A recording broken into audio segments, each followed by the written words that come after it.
नमस्कार मंडळी. मालिकेमध्ये आता एक कमालीचा ट्विस्ट येणार आहे. ज्या वेळेला अन्नपूर्णा आजीला कळतं की आता जी त्यांच्या घरात नात आहे ती त्यांची खरी नात नाही आहे आणि हा सगळा काही राजेंचा आणि कमळीचा बना होता. आणि ज्या वेळेला हे सत्य समोर येतं त्यावेळेला अन्नपूर्णा आजी कमळीला तर घराच्या बाहेर काढतात. पण आता गावाकडे निघून जाणाऱ्या कमळीला साथ देत गौरीने असं काही सत्य, भयानक सत्य समोर आणलेलं आहे. कमळीची साथ देत गौरीने स्वतः सांगितलेलं आहे की कमळी ही तुमचीच नात आहे आणि माझी आणि राजेंची मुलगी आहे. स्वतःच्या मुलीला वाचवायला आलेली गौरी आता एका मागोमाग एक सत्य सांगत अन्नपूर्णा आजी राजेंना सगळं काही सत्य सांगून मोकळी झालेली आहे. आता हे सगळं नेमकं कसं घडलं, काय घडलं, हे सगळं काही आपण आजच्या भागामध्ये पाहणार आहोत. पण प्रेक्षकांनो, त्याआधी जर तुम्ही आपल्या चॅनलवर नवीन असाल तर चॅनलला सबस्क्राईब करायला आणि व्हिडिओला लाईक करायला सुद्धा विसरू नका. इकडे आता कमळी ऋषीच्या घरी अभ्यास करायला आलेली असते. अजूनही कमळीचे काही आठवडा कंप्लीट झालेला नाही आहे, पण कमळीचं अभ्यासामध्ये लक्षच लागत नसतं. ती अजून विचारामध्येच असते. ऋषी म्हणत असतो की काय झालं कमळी, तुझं अजूनही अभ्यासामध्ये लक्षच नाही आहे, लक्ष कुठे आहे तुझं. इथे ऋषी खरं तर कमळीला काही प्रश्न विचारत असतो आणि कमळी विचारांमध्येच हरवलेली असते. ऋषी म्हणतो, कमळी मी तुझ्याशी बोलतोय, काय झालं, तुझं अभ्यासात लक्ष नाही आहे का, कसला विचार करतेयस. आता कमळीच्या विचारामध्ये फक्त राजनचाच विचार असतो, कारण राजन पुन्हा पुन्हा एकदा ड्रिंक करायला सुरुवात केलेली असते. त्याने कमळीला वचन दिलं होतं की तो कधीच ड्रिंक करणार नाही, पण पुन्हा राजनचं ते सुरू झालेलं असतं आणि कमळीच्या डोक्यामध्ये सतत तेच विचार असतात. कमळी म्हणते की हो, माझं खरं तर अभ्यासातनं लक्षच लागत नाही आहे, माझ्या डोक्यात सतत राजन काकांचेच विचार येतात आहेत. मी तुम्हाला म्हणाले होते की राजन काकांनी मला वचन दिलं की ते ड्रिंक करणार नाही आहेत, आणि तसंही घडत होतं. पण काल काय माहीत पुन्हा तेच झालं. त्यांनी पुन्हा काल भरपूर ड्रिंक केली होती आणि काल ते पडता पडता वाचलेत. ऋषी म्हणतो की काय. आता झालेला सगळा प्रकार कमळी इथे ऋषीला सांगत असते आणि त्यावेळेला हे सगळं काही आता इथे गौरी ऐकत असते. गौरीला कळतं की पुन्हा एकदा राजांनी दारू प्यायला सुरुवात केली आहे. गौरीला या गोष्टीचा खरं तर खूपच त्रास व्हायला होतो. ती म्हणते की हे सगळं माझ्यामुळेच होतं आहे. मी खरं तर त्यांना खोटं सांगायलाच नको होतं.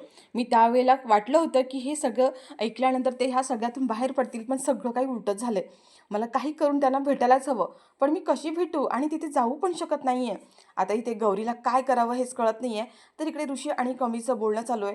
कमळी म्हणते की नाही, माझा काही आता इथे अभ्यास होणार नाही आहे, मला जाऊन राजन काकांशी बोलायचं आहे. कमी लगेच ऋषीला म्हणते, ऋषी सर मी घरी जातो, माझं काही आज अभ्यासामध्ये लक्षच लागत नाही आहे. माझ्या डोक्यात ना अजूनही तोच विचार येतोय, काल राजन काकांचा जीव थोडक्यात वाचला आहे. कमी म्हणते, ऋषी सर आम्ही आता जातो, अभ्यासाला मी उद्या परत येतो, आज काही माझं लक्षच लागत नाही आहे. ऋषी म्हणतो, बरं ठीक आहे जा, पण आणि राजन काकांची काळजी घे.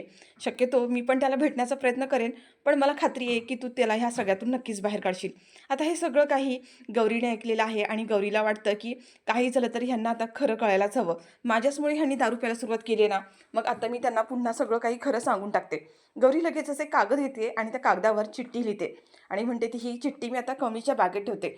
आणि ही जर चिठ्ठी कमळीला मिळाली आणि ती त्या चिठ्ठीवरती स्वतःचं नावसुद्धा लिहून ठेवते, म्हणजे कमळी ही चिठ्ठी नक्कीच त्यांच्यापर्यंत पोहोचवेल.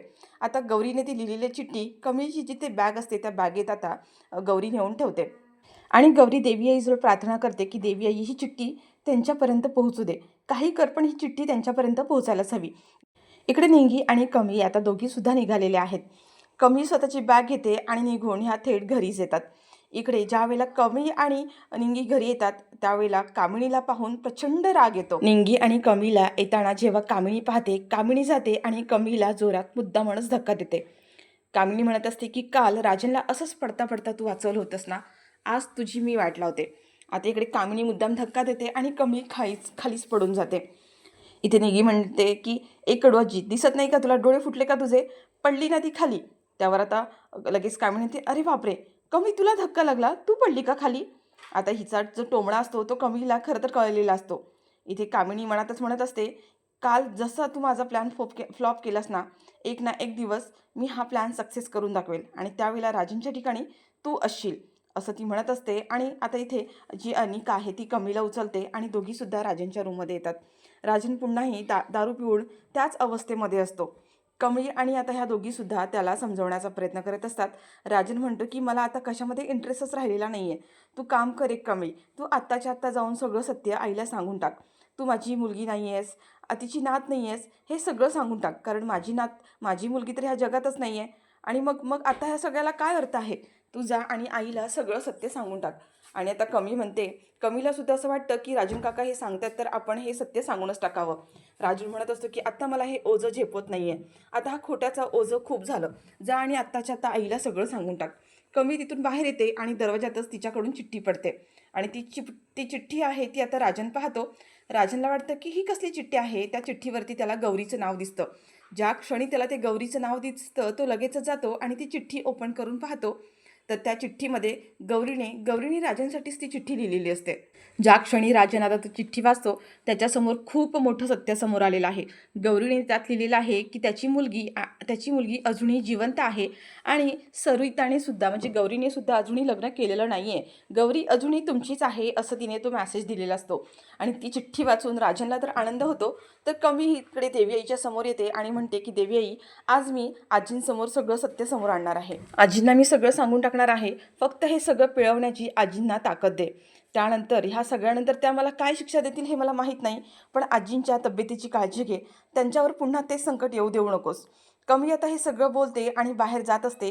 तेवढ्यातच राजन इकडे चिठ्ठी वाचत असतो आणि इकडे कामिनी आणि रागिनी दोघीसुद्धा राजनच्या रूममध्ये येतात. रागिनी लगेचच राजेंच्या हातातून ती चिठ्ठी ओढून घेते आणि ती चिठ्ठी पाहते तर ती चिठ्ठी तर गौरीची लिहिलेली असते. त्यात गौरीने सरळ सरळ लिहिलेलं असतं की मी तुमच्याशी खोटं बोलले. मी तुम्हाला सांगितलं की आपली मुलगी ह्या जगात नाही आहे, पण असं नाही आहे. आपली मुलगी अजूनही जिवंत आहे आणि आणि मी सुद्धा अजूनही लग्न केलेलं नाही आहे, कारण माझं आयुष्य तुमच्याशिवाय अपूर्ण आहे. आता हे ऐकल्यानंतर रागिणी आणि कामिनीच्या समोर सगळं सत्य आलेलं आहे. म्हणजे राजन इतके दिवस ड्रिंक करतोय तो फक्त ह्या कारणासाठीच, म्हणजे त्याची मुलगी जिवंत आहे आणि ती कोण आहे हे अजूनही राजनला समजलं नाही आहे. म्हणजे इतके दिवस झाले कमळी आणि राजन दोघंसुद्धा आपल्या सगळ्यांनाच फसवत आहेत. आणि आता इथे रागिणी म्हणते की सांग ना राजन, हे सगळं काय आहे. त्यावर इथे आता मात्र सगळं सत्य समोर आलेलं आहे. राजन म्हणतो की हो, माझी मुलगी कुठे आहे हे अजूनही मला माहीत नाही आणि हेच खरं आहे. आणि अशा पद्धतीने आता राजनचं आणि कमळीचं सत्य मात्र सगळ्यांच्या समोर आलेलं आहे. रागिणी आणि कामिनी आता जोरजोरात आरडाओरडा करतात. इकडे कामिनी म्हणते की वहिनी आत्ताच्या आता बाहेर ये. बघ तुझ्या लाडक्या नातीने, जिला तू नात समजत होतीस, तिने काय रंग उधळले तू बघ, ये बाहेर. आणि लगेचच आता अन्नपूर्णा आजी बाहेर येतात. कामिनी म्हणत असते की वहिनी, इतकी दिवस ह्या मुलीला आपली नात नात म्हणून नाचत होतीस, ही मुलगी तर एक नंबरची खोटारडी निघाली. राजनने ह्या मुलीला तुझी नात म्हणून, खोटी नात म्हणून घेऊन आलेला आहे. आता अन्नपूर्णा आजीला हे सगळं ऐकून तर शॉकच बसलेला असतो. आता इकडे अनिकाला तर मात्र प्रचंड आनंद झालेला आहे, कारण कमळी आता पूर्णपणे एक्सपोज झालेली आहे. आणि त्याच वेळेला राजन पण आता पूर्ण हतबल होऊन जातो. राजन हात टेकून खालीच पडतो, कारण जी गोष्ट अशा प्रकारे व्हायला नको होती, अशा प्रकारे सत्य सगळ्यांच्या समोर यायला नको होतं, ते सत्य आता सगळ्यांच्या समोर आलेलं आहे. अन्नपूर्णाजी इथे राजनला म्हणतात की राजन, हे सगळं खरं आहे का? राजन सांग हे काय आहे. पण राजन मात्र तिथे खालीच बसतो. आता इथे अन्नपूर्णाजी कमीला म्हणतात की कमी, हे सगळं काय आहे, हे बोलतात ते खरं आहे का? आता ही रागिणी आहे ती चिठ्ठी अन्नपूर्णाच्या हातात देते आणि म्हणते की आई, तुम्हीच ही चिठ्ठी वाचा, म्हणजे तुम्हाला कळेल. आणि ज्या वेळेला आता अन्नपूर्णा ही चिठ्ठी वाचते आणि तिला कळतं की ही गौरीनेच लिहिलेली चिठ्ठी आहे आणि हेच खरं आहे. आता इथे आजी म्हणत असतात की कमी, मला एकदा सांग, मला तुझ्या तोंडून ऐकायचं आहे, तू माझी नात आहेस की नाही? कमी म्हणते की नाही आजी, मी तुमची नात नाही आहे आणि हेच खरं आहे. आणि त्याच वेळेला आता अन्नपूर्णा आजी कमीच्या एक सणसणीत कानाखाली लावून देतात आणि कमीला घरातून धक्का मारून घराच्या बाहेर काढतात. अन्नपूर्णा आजी कमीला घरातून तर बाहेर काढतात, पण त्याच वेळी इकडे आता गौरीला जाणवतं की आपली मुलगी काहीतरी संकटात आहे, काहीतरी भयानक घडणार आहे.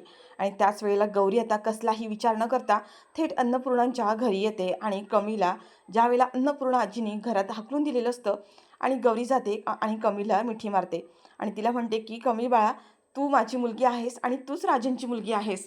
तुझे वडील राजन आहेत, इतके दिवस मी सगळ्यांपासून लपवून ठेवलं होतं. आणि आता इकडे राजन, कमी, आता सगळेजण एकत्र आलेले आहेत.